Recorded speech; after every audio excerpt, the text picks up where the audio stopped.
Welcome to Hilary Emmanuel Ministries, where faith meets power, purity and prosperity, and breakthroughs are born. At Diadem, we equip you with bold prayers, life-transforming teachings, and spiritual strategies to overcome every challenge life throws your way. Join us as we dive into God's Word, experience His presence like never before, and walk in His purpose for our lives. If you're in London, we invite you to fellowship with us in person at Diadem, 4 Pegamoid Road, N18 2NG. Don't forget to subscribe now and let's grow in faith together. Brethren, today we begin our annual program, When Kings Go to Battle. And the tradition of kings going to battle at this period of the year did not start with us.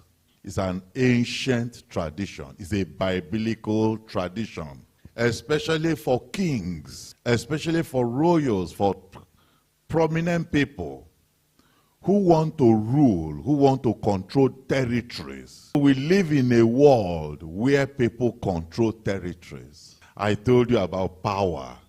I taught you about power. That when you have power, you control things. There are people that have what you call militant power. They recruit thugs and train those thugs and give them weapons. And they create area, they call them area boys. They create their own territory where they will be collecting small money from innocent people and be using it to become big. That is territory. And they fight for that territory. If you cross that territory, you want to do it, they will fight you. And if another person stronger than them should come upon them, that person will overcome them and collect that territory from their hand and add it to his own territory. That's how you expand territories. That's how you rule over territories. So kings that want to be rich, that want to be famous, that want to be prominent, that want to expand their kingdoms, they have to carry out this tradition in the days of Bible. In our days, to operate differently. You can see what is happening in Ukraine. In 2014, that power came upon them, collected small territory from them, and was not satisfied. He wants to come again and try to collect the whole country. That's how it operates. And do you know, brethren, that we are going back to that era now? You don't understand what I'm talking about. Our earth, this generation, 21st century, we are returning back to those ancient days when nation rose up against nation and destroyed them and took their territory. We're going back to that time now. That's why any tribe, any language, any people that don't know how to be militant in nature, they will soon disappear. Forces stronger than them will soon come upon them and slaughter all of them and take their land. Just watch what I'm telling you now. So it's an ancient practice. It's an old tradition. And people in the days of the scripture, they practiced it. And that's why this program originated from. Look at 2 Samuel chapter 11. 2 Samuel chapter 11. Look at verse 1. And it came to pass after the year was expired. So it's always happened at the end of the year. And that's why we always do it at this time. When the year is expiring, that's something goes on. At the time when kings go forth to battle. So it was a tradition. It was a practice. Immediately the year is expiring, kings will be looking, weak king. Who is the king that cannot fight? Let's go and kill him and collect his people. Let's go and plunder them and empty them. So it was a practice. When the year is expiring, kings will go to battle. So David sent Joab and his servant with him and all Israel, and they destroyed the children of Ammon. Do you see what I'm saying now? The children of Ammon, they have been living quietly and peaceably all their life. Oh. But their king was not strong. Their king didn't plan, didn't prepare. And so when the time of war came, they just came upon them, no offense. There shouldn't be any offense because it's a practice, it's a tradition. They just came upon them and slaughtered the whole children of Ammon and besieged Rabbah. So when they slaughtered Ammon, they surrounded Rabbah. to take that one also. Brethren, this is also what happens spiritually in our day, at least spiritually. When the year is expiring, when a new year is at the horizon coming, you don't know what the new year is carrying. You don't know what is inside the new year. And so there are forces on earth that understand this principle, that will prepare and begin to fight to conquer. They will begin to fight to dominate others. And unfortunately, Christians is always the weakest link. Christians, that's where they find soft ground. They will come upon them, massacre them spiritually, plunder them, empty them, strip them naked for them to enjoy. And by the time they get into the new year, they will begin to enjoy because they have plundered other people's wealth. They begin to enjoy. See them living big. See them making billions. And saying they posted so profit this year. And where did they get it from? From others. Because they fought the battle when the year is expiring. So brethren, today, because the Father has given me guideline what we should deal with. What we should deal with. And heaven has been preparing for this program. Seriously. Seriously. The other day, the Father showed me something. He showed me the host of heaven. And he showed me the trumpet. And they blew the trumpet. And they blew the trumpet. And I came out, I said, yes, I will lead. And that's how we now step into the battle. So that's where we are going to start from today. In what I call the trumpet call for God's warriors. The trumpet call for God's warriors. Because trumpet is so important. I'm going to show you from the scriptures the seriousness of trumpets and the role trumpet plays in God's dealings with man. Look at Numbers chapter 10. Numbers. And the Lord spake unto Moses, saying, make thee 2 trumpets of silver. Listen carefully. Listen carefully. Of Israel that came out of Egypt, they were not warriors. They were even slaves that were being used as slavery for building the block and all those things in Egypt. They've never gone to war. They've never fought any battle before. And now, coming out, the first thing God told Moses, prepare a trumpet. What are they going to use trumpet for? Why do they need a trumpet? He said, prepare 2 trumpets of silver. Of a whole piece shalt thou make them, that thou mayest use them for the calling of the assembly. Do you see the purpose now? To call the assembly. Anytime you hear the trumpet, you know that God is calling you. You know that God is summoning you. You know that God is telling you, come here, there is an emergency. You know, if you have been in the army or the police, anytime they want to call the soldiers together, there is a trumpet called the bigo.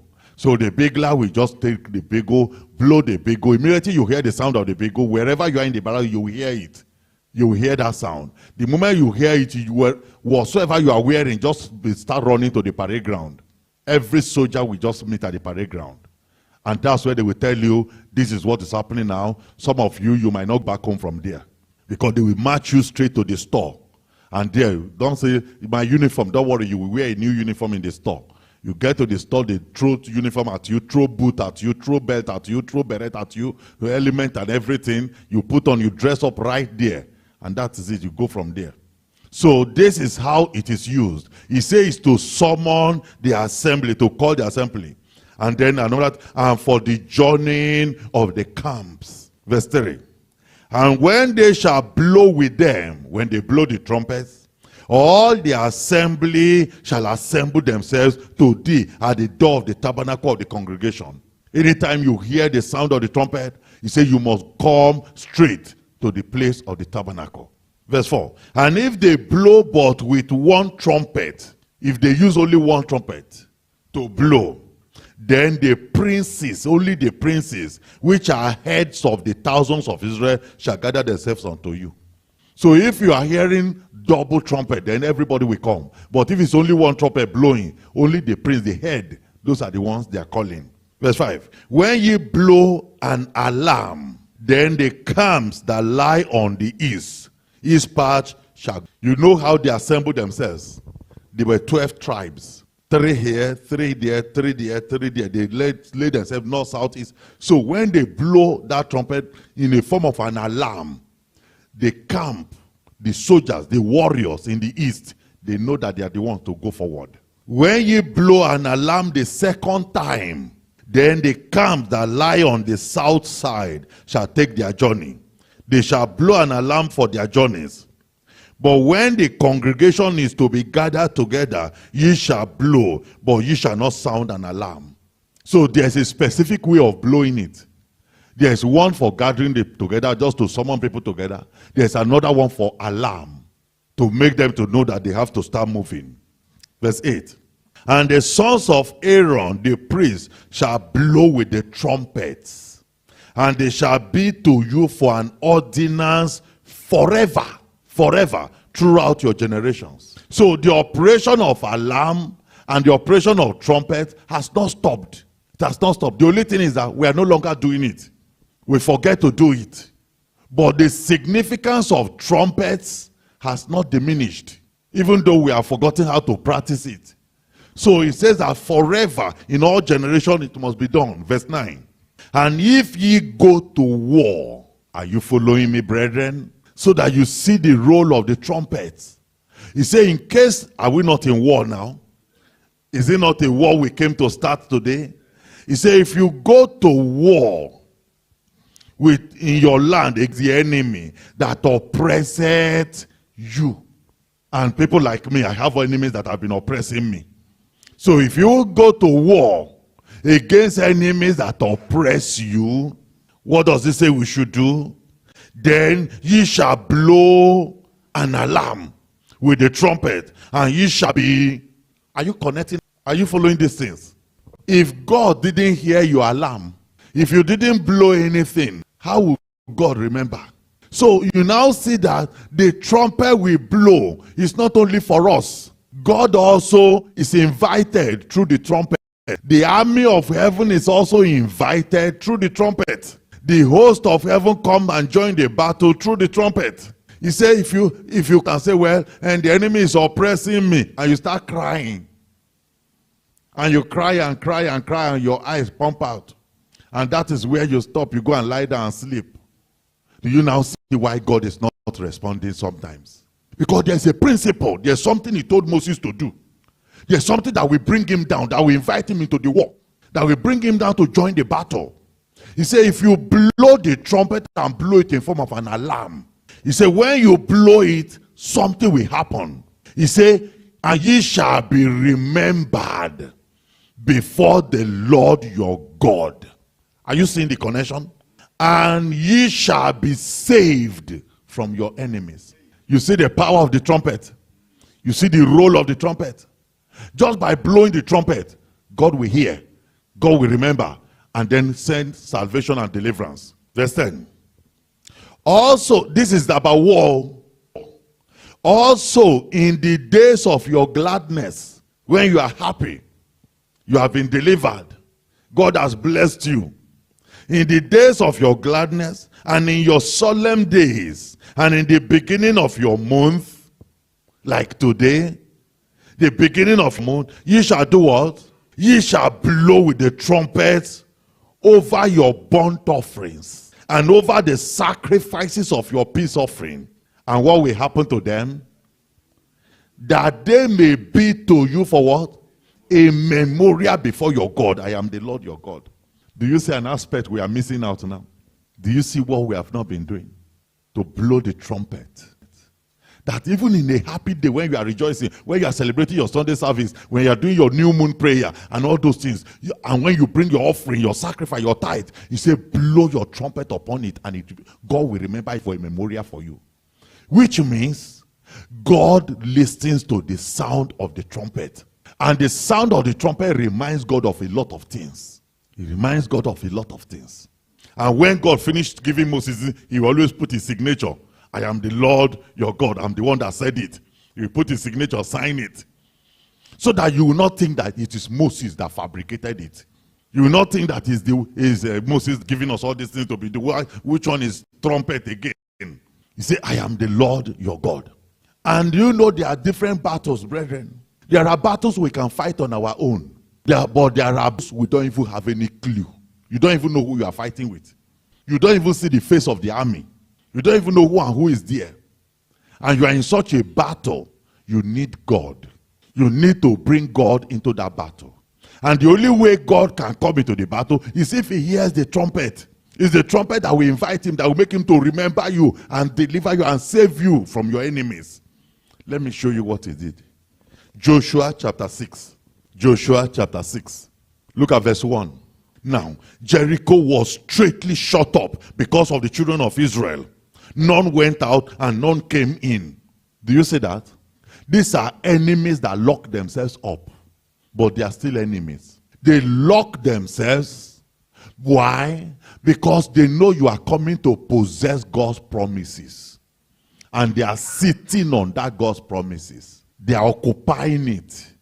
So they lock themselves up and secure themselves inside that thing you want to possess. Look at what the Bible says. Verse 2. And the Lord said unto Joshua, see, I have given into thy hand Jericho, and the king thereof, and the mighty men of Valor. And ye shall compass the city, all ye men of war, and go round about the city once. Thus shalt thou do 6 days. So the Lord gave them how to fight the battle. These are soldiers, you don't even see their faces. Israel didn't see the soldiers of Jericho to know how they look like, to know the kind of weapon they are carrying. They don't even know the kind of, but they know it's not a cheap battle. So the Lord gave them the strategy. Verse 4. And 7 priests, take note of this, 7 priests shall bear before the ark 7 trumpets of ram's horns. He says 7 priests should carry, you know, he told Moses before, he said, just do 2 silver trumpets, but this one are 7 horns of ram. That's the kind of trumpet they have to use. 7, and they have to be carried by priests, the sons of Levi. Priests, 7 of them have to be in the front of the ark of the covenant. And the 7th day, you shall compass the city 7 times, and the priests shall blow with the trumpets. See, the moment you go around 7 times, let the 7 of them blow with the trumpet. And it shall come to pass that when they make a long blast with the ram's horn, and when ye hear the sound of the trumpet, all the people shall shout with a great shout. See, as soon as they blow that trumpet long, let the people shout, and the wall of the city shall fall down flat, and the people shall ascend up every man straight before him. And Joshua the son of Nun called the priests and said unto them, take up the ark of the covenant, and let 7 priests bear 7 trumpets of ram's horn before the ark of the Lord. And he said unto the people, pass on and compass the city, and let him that is armed pass on before the ark of the Lord. And it came to pass, when Joshua had spoken unto the people, that the 7 priests bearing the 7 trumpets of ram's horn passed on before the Lord, and blew with the trumpets. And the ark of the covenant of the Lord followed them. And the armed men went before the priests that blew with the trumpet. Do you see? The armed men are even not in the front. They are at the back. Why? Because the trumpet is the real warrior. The trumpet is the main fighter in that battle. The other people carrying sword, those are just supporting, they are just coming from behind. So they blew with the trumpet, and the real reward came after the ark. And the priests going on and blowing with the trumpet. Verse 10. And Joshua had commanded the people, saying, ye shall not shout, nor make any noise with your voice, neither shall any word proceed out of your mouth, until the day I bid you shout, then shall ye shout. So the ark of the Lord compassed the city, going about it once, and they came into the camp, and lodged in the camp. And Joshua rose early in the morning, and the priests took up the ark of the Lord. And 7 priests bearing the 7 trumpets of ram's horn before the ark of the Lord went on continually and blew with the trumpets. And the armed men went before them. But the real reward came after the ark of the Lord, the priests going on and blowing with the trumpet. Verse 14. And the 2nd day they compassed the city once and returned into the camp. So they did 6 days. And it came to pass on the 7th day that they rose early about the dawning of the day and compassed the city after the same manner 7 times. Only on that day they compassed the city 7 times. And it came to pass At the seventh time, when the priest blew with the trumpets, Joshua said unto the people, shout, for the Lord has given you the city. Do you see how the battle was simplified? Do you see how the battle was made easy? And it was the trumpet. The trumpet. And the city shall be accursed, even it, and all that are therein, to the Lord. Only Rahab the harlot shall live, she and all that are with her in the house, because she hid the messengers that we sent.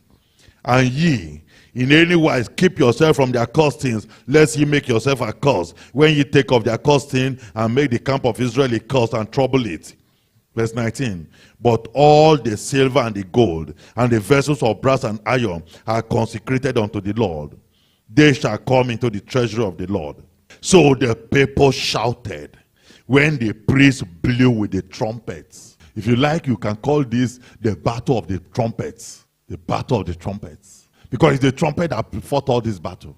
So as they blew the trumpet, the people shouted. And it came to pass, when the people heard the sound of the trumpet, and the people shouted with a great shout, that the wall fell down flat. The wall fell down flat. Listen, the way they describe the wall of Jericho, because that time city wall is not just like this kind of wall. It's not this type of wall. City walls, they do it so wide. The thickness wall is so wide that sometimes, like express road, 2 vehicles can go on top of them, or 3. That's the thickness of the wall. So when they tell you that the wall fell down, you know what that means. So it's not just ordinary wall. And so the wall fell down, so that the people went up into the city, every man straight before him, and they took the city. The children of Israel on their own, never would they have been able to take Jericho. Never. Because how would they do it? What would they do?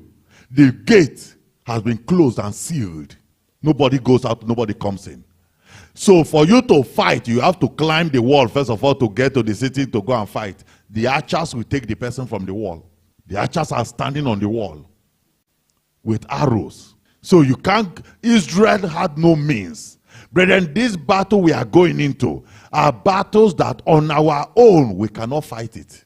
We don't have anything. What do we have? We have nothing in our hands to fight this battle. That's why you see the Lord gave them the strategy and gave, which weapon did he give them? He said, just prepare 100 rams, that's all. 7. Prepare rams. Let them blow. And the moment they blow, let the people shout. And that was it. Even Jericho was shocked how the wall came down. The shock was what they were still contemplating before the people came upon them. So they took the city, verse 21, and they utterly destroyed all that was in the city, both man and woman, young and old, ox and sheep and ass, with the edge of the sword. Complete slaughter. Complete slaughter. This is how the battle is always fought when kings go to battle. You fight, you wipe out territories. You take the territories. You spoil the territories. You spoil the territories. That's how it is always fought. And that's what we are going to do in this program. The Lord himself is going to fight for us. The Lord himself is going to be glorified. The trumpet of heaven will blow. The trumpeters of heaven will come down and blow the trumpets for us. And the moment they blow the trumpet for us, we will follow them immediately. And we'll go in straight and begin to fight. And we fight against enemies that have been oppressing us. Do you hear the word of God? He said, your enemies that oppress you. Do you know what oppression means? Enemies that oppress you. Whether they oppress you financially, whether they oppress you spiritually, whether they oppress you in any area at all. Enemies that oppress you. That is, that are need to lift up your head, to move forward. That push you down. Say the moment that trumpet will sound, God will remember. God will remember and he will deliver you. So this is how we are going to start this battle. And we have a lot to deal with in this program. Because of what the Lord has revealed to us. The Lord has shown so many things. The Lord has shown the host of heaven, they are eager to fight. The army of heaven has come down for this program. This morning, the Lord gave me a special weapon. I've never seen that kind of weapon. It doesn't exist on earth. And they gave that weapon to me and they put it on my shoulder and they were showing me how to use it, how to operate it. And they were showing me, say, okay, look at this. And I was watching, testing everything out. And I believe the Lord is going to do mighty things. So we are going to close our eyes now.